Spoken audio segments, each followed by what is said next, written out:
ನಮ್ಮ Sahyadri news channel ಅನ್ನು YouTube, Facebook ಹಾಗೂ ಇನ್ಸ್ಟಾಗ್ರಾಂನಲ್ಲಿ ನೋಡಿ. ಸಬ್ಸ್ಕ್ರೈಬ್, ಲೈಕ್ ಮತ್ತು ಶೇರ್ ಮಾಡಿ ಪ್ರೋತ್ಸಾಹಿಸಿ.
ಶ್ರೀರಾಮ್ ಜೈರಾಮ್.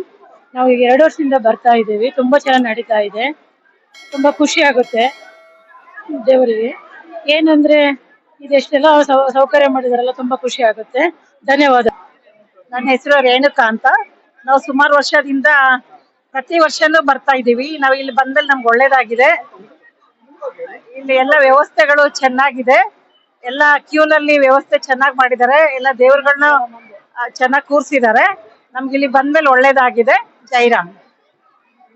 ಜೈ ಆಂಜನೇಯ ಸ್ವಾಮಿ.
ಆತ್ಮೀಯ ಸದ್ಭಕ್ತ ಶಿವಮೊಗ್ಗ ನಗರದ ಸಮಸ್ತ ಹಿಂದೂ ಬಾಂಧವರೇ, ಇವತ್ತಿನ ದಿವಸ ಶಿವಮೊಗ್ಗ ನಗರದ ಕೋಟೆ ಶ್ರೀ ಸೀತಾರಾಮಾಂಜನೇಯ ಸ್ವಾಮಿ ದೇವಸ್ಥಾನದಲ್ಲಿ ದೂರ್ವಾಸ ಕ್ಷೇತ್ರವಾಗಿರುವಂತಹ ಕೋಟೆ ಶ್ರೀ ಸೀತಾರಾಮಾಂಜನೇಯ ಸ್ವಾಮಿ ದೇವಸ್ಥಾನದಲ್ಲಿ ಇವತ್ತಿನ ದಿವಸ ಶಕ್ತಿ ದೇವತೆಗಳ ಸಮಾಗಮ ಕಾರ್ಯಕ್ರಮ ಕಳೆದ 25 ವರ್ಷಗಳಿಂದ ನಡ್ಕೊಂಡ್ ಬಂದಿರುವಂತದ್ದು.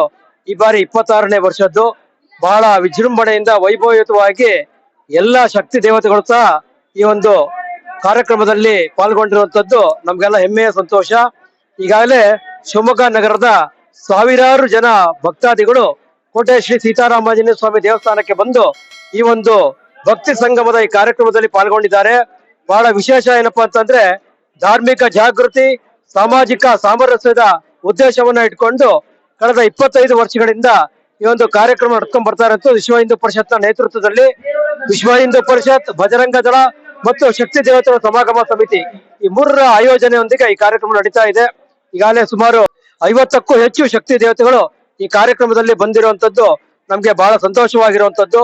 ಆ ದೇವಾಲಯಗಳ ಭಕ್ತರೊಂದಿಗೆ ಈ ಕಾರ್ಯಕ್ರಮದಲ್ಲಿ ಎಲ್ಲರೂ ಸಹ ಬಂದು ಪಾಲ್ಗೊಂಡಿದ್ದಾರೆ. ಸುಮಾರು ಈಗಾಗಲೇ ಸಾವಿರಾರು ಜನ ಅಂತಂದ್ರೆ ಈಗಾಗಲೇ 4 ರಿಂದ 5 ಸಾವಿರ ಜನ ಈ ದೇವಸ್ಥಾನದ ಆವರಣದೊಳಗೆ ಸೇರ್ಕೊಂಡಿರುವಂತದ್ದು. ಇನ್ನು ಕೆಲವೇ ನಿಮಿಷಗಳಲ್ಲಿ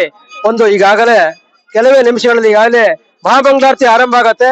ಮಹಾಮಂಗಳಾರತಿ ಆದ ನಂತರ ಎಲ್ಲಾ ವಿನಿಯೋಗ ನಡೆಯುವಂತದ್ದಿರುತ್ತೆ. ಬಂದಿರುವಂತ ಎಲ್ಲಾ ಭಕ್ತರಿಗೂ ಮಹಾಪ್ರಸಾದ ವಿನಿಯೋಗ ನಡೆಯುತ್ತೆ. ಇದಾದ ಮೇಲೆ ಸಂಜೆ 5:30, 6 ಗಂಟೆಗೆ ಮಡ್ಲಕ್ಕಿ ಸಮರ್ಪಣೆ ಮಾಡುವಂತ ಕಾರ್ಯಕ್ರಮ ಇರುತ್ತೆ. 4:30ರಿಂದ ಇದೇ ದೇವತೆಗಳ ಸಮ್ಮುಖದಲ್ಲಿ ಸುಮಾರು ಭಕ್ತಾದಿಗಳು ಸೇರ್ಕೊಂಡು ಭಜನಾ ಮಂಡಳಿಯಿಂದ ಭಜನೆ ನಡೆಯುವಂತದ್ದಿರುತ್ತೆ. ಅದಾದ ನಂತರ ಇಲ್ಲಿ ಸಮಸ್ತ ಭಕ್ತರು ಸಹ ಎಲ್ಲ ಹೆಣ್ಮಕ್ಳುಗಳು ಬಂದು ದೇವತೆಗಳಿಗೆ ಮಡ್ಲಕ್ಕಿ ಸಮರ್ಪಣೆಯನ್ನ ಮಾಡಬಹುದು 6 ಗಂಟೆ ನಂತರದಲ್ಲಿ. ಅದಾದ ಮೇಲೆ 7:00ವರೆಗೆ ಮಹಾಮಂಗಳಾರತಿ ಆದ ನಂತರ ಎಲ್ಲ ತಮ್ಮ ತಮ್ಮ ಸ್ವಕ್ಷೇತ್ರ ತೆರಳದಿರುತ್ತೆ. ಈ ಒಂದು ಕಾರ್ಯಕ್ರಮದಲ್ಲಿ ಸಮಸ್ತ ಎಲ್ಲಾ ಭಾಗವತ್ ಭಕ್ತರು ಸಹ ಹೆಚ್ಚಿನ ಸಂಖ್ಯೆಯಲ್ಲಿ ಬಂದು ಭಾಗವಹಿಸಿ ಈ ಕಾರ್ಯಕ್ರಮದಲ್ಲಿ ಭಾಗವಹಿಸಬೇಕು. ಧಾರ್ಮಿಕ ಕ್ಷೇತ್ರದಲ್ಲಿ ಆಧ್ಯಾತ್ಮಿಕತೆ ಒಂದು ಮೂಡಿಸಿ ಬಹಳ ವಿಶೇಷವಾಗಿರುವಂತಹ ಮೆರುಗನ್ನು ತೋರಿಸುವಂತ ಒಂದು ಆತ್ಮ ಜ್ಯೋತಿಯ ಕುಡಿಯನ್ನು ಬೆಳಗಿಸಿ ಜನರಲ್ಲಿ ಶ್ರದ್ಧಾ ಭಕ್ತಿ ಆಸ್ತಿಕತೆಯನ್ನು ಮೂಡಿಸುವಲ್ಲಿ ಅತ್ಯಂತ ಪ್ರಮುಖ ಪಾತ್ರವನ್ನು ವಹಿಸಿರುವಂತಹ ಈ ಒಂದು ಶಕ್ತಿ ದೇವತೆಗಳ ಸಮಾಗಮ ಕಾರ್ಯಕ್ರಮ ಇದೊಂದು ಬಹಳ ವಿಶೇಷವಾಗಿ ನಡೀತಾ ಇರುವಂತದ್ದು. ಒಂದು ಧಾರ್ಮಿಕ ಜಾಗೃತಿ, ಸಾಮಾಜಿಕ ಸಾಮರಸ್ಯದ ಹಿನ್ನೆಲೆಯೊಳಗೆ ಈ ಒಂದು ಶಕ್ತಿ ದೇವತೆಗಳ ಸಮಾಗಮ ಕಾರ್ಯಕ್ರಮ ವಿಶ್ವ ಹಿಂದೂ ಪರಿಷತ್ ನೇತೃತ್ವ ನಡೀತಾ ಇದೆ. ಎಲ್ಲ ಭಗವದ್ ಭಕ್ತರು ಬಂದು ಭಾಗವಹಿಸಿ ಕಾರ್ಯಕ್ರಮದಲ್ಲಿ ಪಾಲ್ಗೊಳಿಸಬೇಕಾಗಿ ಎಲ್ಲಾ ದೇವತೆಗಳ ಅನುಗ್ರಹಕ್ಕೆ ಪಾತ್ರರಾಗಬೇಕಾಗಿ ವಿನಂತಿ. ಧನ್ಯವಾದ. ದಯಾಳು ಬಜರಂಗ ದಳದ ಮುಖಂಡರು. ಜೈ